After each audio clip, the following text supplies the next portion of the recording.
Ladies and gentlemen, my name's Paul. Hopefully you're having an amazing day. I want to kick this video off discussing RDNA 3, aka Navi 31, as there's actually been some leaks regarding the specifications of this GPU, and furthermore, one of my sources who was super accurate for the RDNA 2 information which I was leaking throughout last year, and she told me performance targets of the third generation of RDNA. So let's start things out with just the obvious thing. AMD have been much more competitive with Nvidia for the RX 6000 series. Cards such as the RX 6800 XT are just really impressive, to be honest with you. And the real, well, feather, at least in my opinion, of RDNA's cap is the scalability of the architecture. Long story short, whether it's consoles, desktops, mobile, the GPU architecture just scales wonderfully.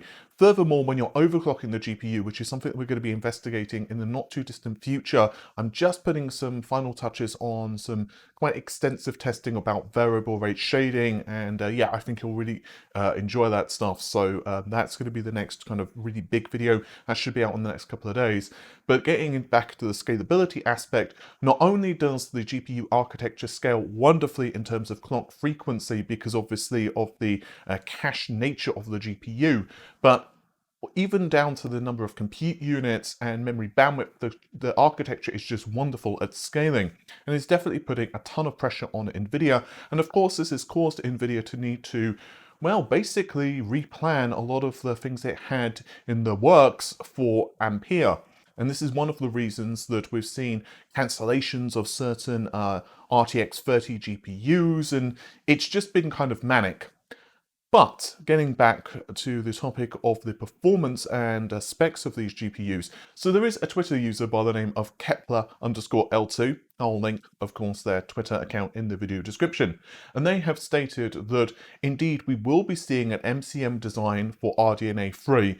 Furthermore, we're going to be looking at each of the two chiplets feature up to 80 compute units. So of course this means 160 total, 80 times 2, excuse me, is 160. That's an awful lot of chiplets indeed, and it does of course also fit into what, well, we've been hearing about RDNA 3. Even late last year I was stating that according to what I was hearing, AMD was still on track for actually producing an MCM design for their GPU architecture. So this might be an advantage because LoveLace, at least according to all the reports so far, is going to be on a monolithic die, with Hopper, which was of course supposed to be MCM, allegedly being delayed. And so LoveLace is going to be on a monolithic die with well over 17,000 CUDA cores, which means it could be rather expensive for large dies to be produced of Hopper. Of course, we know very little of all of the specifications of the GPU, and we don't, of course, know what the actual die size of these parts is, so it may not be as big of a deal as what we expect, but it's still a rather interesting cliff note.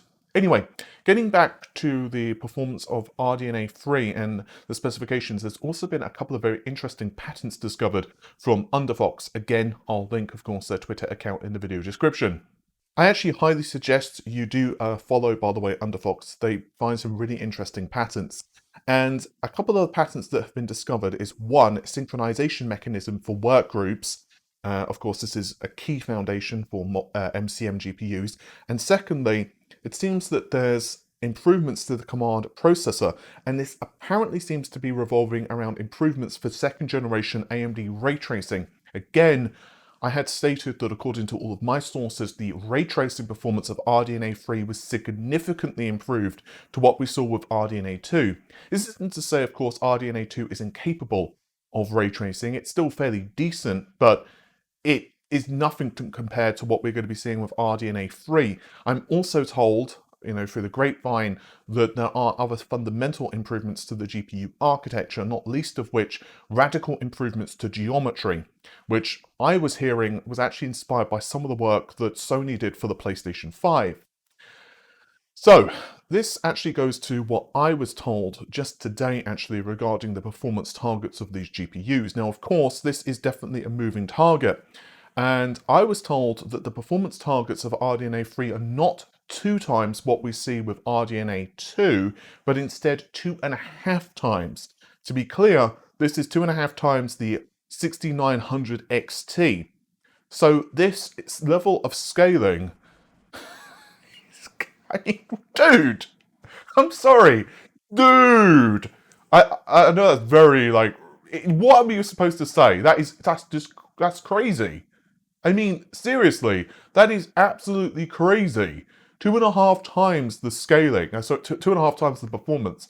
Like, my brain is just like, boom. But yeah, that's what I was told. And at first, that might sound like it's witchcraft. But when you think about what AMD have achieved with, let's say, the Zen 3 performance, and the scaling of the performance of Zen 3. And I recently did some testing of the 5950 XT, and it's scaling not only for SMT but also different core count configurations. I'll leave a link to that in the video description if you're interested. But TLDR, the scaling of Zen 3 is actually really good. And of course, one of the things you're, not taking into consideration most likely is that my source told me that there are drastic IPC gains, efficiency gains, and clock gains over what we're seeing with RDNA 2. So not only, of course, are you seeing the benefits of just, well, doubling the number of compute units, which kind of improves things, but you're also seeing the benefits of just overall a much more powerful architecture. So I don't think it's difficult to imagine that this performance target, particularly if you count in things such as hardware-based ray tracing, are difficult to imagine. Yeah, I've also been told that the RTG, so Radeon Technology Group over at, of course, AMD, have a lot more budget to work with now. Obviously, previously, AMD were looking behind the couch trying to find money, and they were not exactly doing well financially, and this is no longer the case. Not only have they been selling like hotcakes on CPUs and GPUs, but the wins from Microsoft and Sony, plus everything else under the sun, they're doing well financially, and it's going to continue to do, well for them into the future, because we know that CDNA has an aggressive roadmap with CDNA 2, and RDNA 2 is doing extremely well. RDNA 3 is going to be really good. So yeah, AMD are definitely improving things. Also, I want to give a small extra bonus bit of information. However, I want to stress I'm not as certain about what I'm about to say compared to the performance targets. With the performance targets, I'm pretty damn certain. With what I'm about to say, I would highly suggest you file that under, that's an interesting theory. But anyway, I was told that, of course, RDNA 2 is adding support for upsampling, so a little bit like Nvidia are doing with DLSS. I reported on this before AMD announced it last year, that this is one of the things that AMD were planning, and of course then we got confirmation officially from AMD, and it's basically the same upsampling tech for the PlayStation 5, the Xbox, and of course desktop all basically work together. So it's kind of like, it basically just empowers developers to easily be able to just kind of do whatever they want with the game. And of course they can certainly do other things, like Unreal Engine has its own temporal upsampling, blah blah blah. But if they want to use kind of like the AMD solution, which again you can kind of think of as DLSS, although it does work a little differently. With DLSS, Nvidia employ the usage of tensor cores, and they basically do math to obviously upsample based upon machine learning. So previously it's been trained on supercomputers, and then obviously on your GPU you're doing inference. So inference is much easier to run on your GPU. And Microsoft kind of let the cat out of the bag previous to the launch of the Xbox Series X. They mentioned that their GPU is capable of 4 and 8-bit operations, which is more than enough to upsample from a lower quality frame. And basically, it seems that AMD are doing much the same thing for RDNA 2. However, I was told that RDNA 3, it seems that the expectation is that this is improved further still. I have absolutely no details as to how this is improved. So whether this is their own version of tensor cores, or whether it's something entirely different, I'm unsure. All I can tell you is that, yeah, AMD are here to play. And the amount of money that AMD have now, they are apparently very, very aggressively pursuing Nvidia, and they want to do basically what they did to Intel to Nvidia. And I don't know if they can do that because Nvidia are so deep rooted into the industry at this point. Then again, we said the same thing about Intel, right? I mean, let's just be really honest.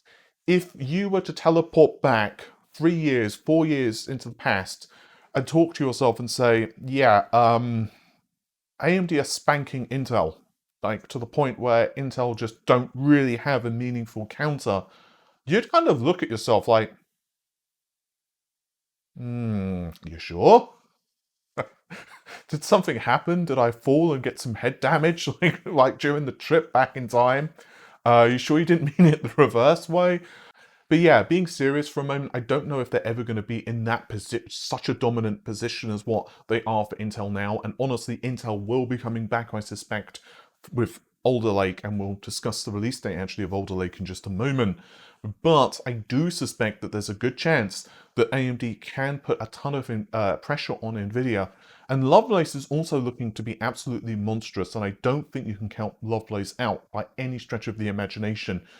I'm really hyped to see what the next generation of graphics is going to be bringing to the forefront. And I also want to stress that RDNA 2, from everything I'm hearing, is going to last throughout this year. So RDNA 3 is not going to launch this year at all. It's going to be next year.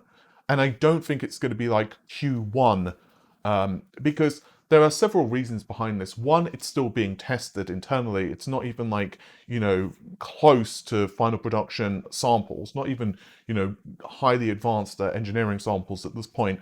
Two, with all of the shortages they're dealing with 7nm, yeah, it just wouldn't happen.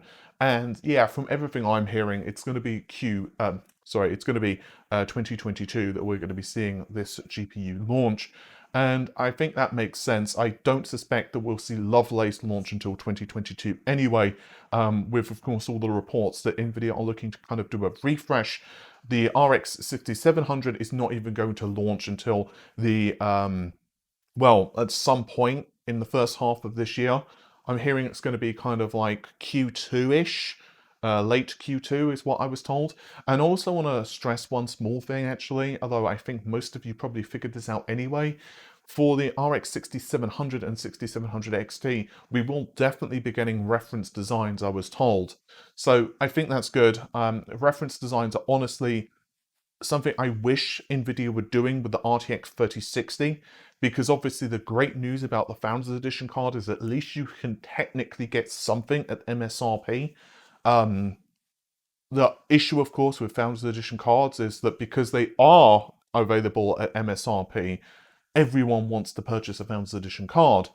And yeah, so that's definitely something to take into consideration. My personal opinion, by the way, because I have been asked a couple of times about the reference model of the 6800 XT, as that's what AMD sent me, that's what's back there. I just realized you probably can't see it properly, but it's back there, and I'm sure I'll throw some images of the 6800 XT anyway into this video. But yeah, I personally think it's reasonable, the cooler. It's not as good, of course, as like a really high-end power color card or something like that, but it's still a decent cooler. It's not like it's going to just explode on you or run like 500 degrees, especially if you're willing to kind of play around the fan profile. I do think that the fan profile as default is a little... it's not as aggressive as I would like, but obviously it's not exactly rocket science to go into the control panel and adjust. But I'm rambling now anyway. Let's move on to Alder Lake. September.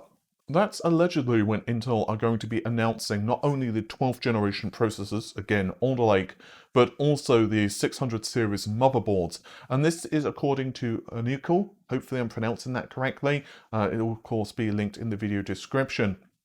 So Alder Lake is a kind of an interesting architecture, not just because of the big/small designs and the IPC gains that we've talked about a million times now, but just simply because of how Intel are kind of treating it.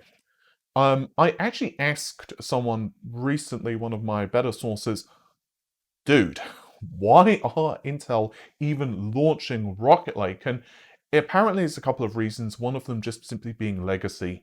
And obviously they kind of promised it to OEMs and all of that stuff. But it's also just in case Alder Lake is delayed or there are any problems. Basically, they feel that also they need a new architecture just to be able to take the pressure off of them. And there are some other reasons as well, but TLDR, it's just kind of like the train had left the station at this point.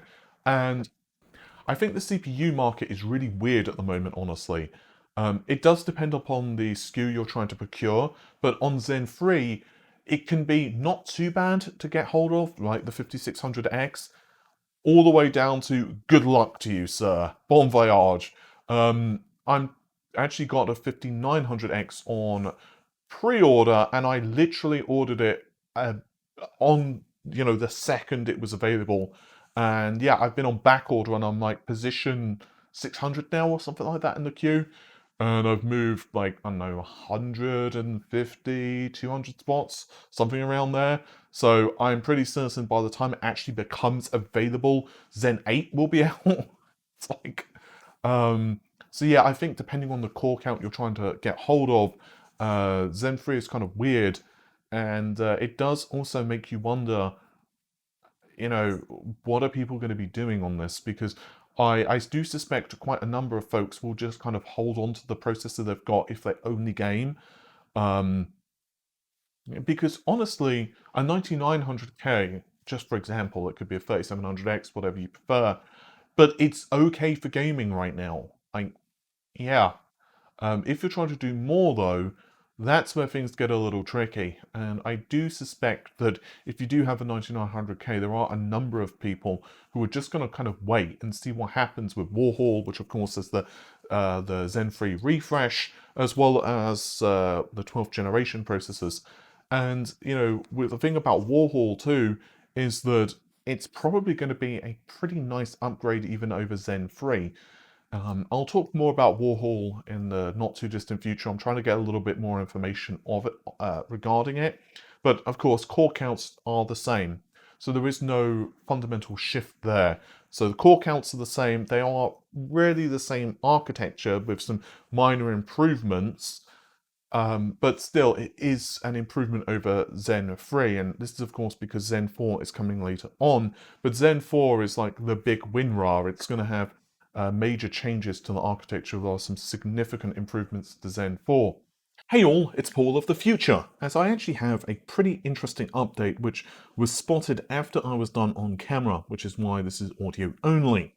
So yeah, Microsoft yesterday announced something which got a lot of backlash, and that is that they were going to be significantly increasing the price of Xbox Live Gold. I won't go over it all again because it's fresh in everyone's memory, but TLDR, it was obvious they were trying to push people towards Game Pass, and people, they were not exactly happy. They were not dancing a jig of joy, because the timing of the announcement with people losing their jobs and it just was really poor timing, at least in my opinion. And no one wants to be told that the price of their service is going to be going up so significantly. Well, Microsoft have actually tweeted and they said, today was not great. We always try to do our best for you, and today we missed the mark. We hear you, and we're reversing our Xbox Live Gold pricing updates. Furthermore, they said that we're turning this moment into an opportunity to bring Xbox Live more in line with how we see the player at the center of the experience. TLDR, the prices remain the same, but there is a fundamental, very important, and in my opinion anyway, a very cool change to Microsoft's credit, and that is that free-to-play games, such as the upcoming Halo Infinite multiplayer, which Microsoft are touting as free-to-play, will actually be free to play on the Xbox Live service, as in you will not need either Game Pass or Xbox Live Gold to play the game, which I think is really cool and more in line with what you would expect a free to play game on the PC to, kind of be like. So that is still to say that certain games, of course, which are not free to play will still need Xbox Live Gold, but this, in my opinion, is a step in the right direction. I don't really know how they thought that that they thought they were doing the best for you with this tweet, and raising the price was a good, anything like what a customer would want to see. There was some argument in some specific services that raising the price is obviously required to maintain or improve the quality of a service. But again, with the timing that we've been, just seeing in the world right now and everyone's kind of struggling, I think that the the timing of any price hike, especially one so significant, was not the best. But you know what? I'm going to give Microsoft the credit it deserves here.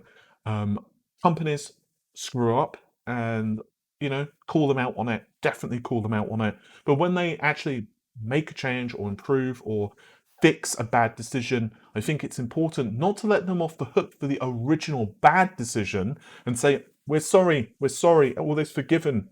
But instead to say, you know what? You screwed up and now you've fixed it and we're happy that you've done that. That's the right move. And I actually think it's really cool that they're making free-to-play games actually free-to-play. So, you know what, Microsoft? I'm going to give you credit here. It was not a good look for you 24 hours ago, but now you actually kind of pulled out a bit of a W from this. So, yeah, that's pretty cool. But I think that just about does it for this particular video. Hopefully you have enjoyed it. If you did, then of course, please subscribe to the channel because it's the YouTube land, and that means you also have to click the bell icon. I would also like to thank you for watching the video and all of the recent subscribers because we're getting closer now to 100,000, which is that's a lot of people. So thanks a ton to everyone who has been subscribing, commenting, messaging, and yeah, I'm going to let you all go. So take care of yourselves. Have an amazing day. Bye for now.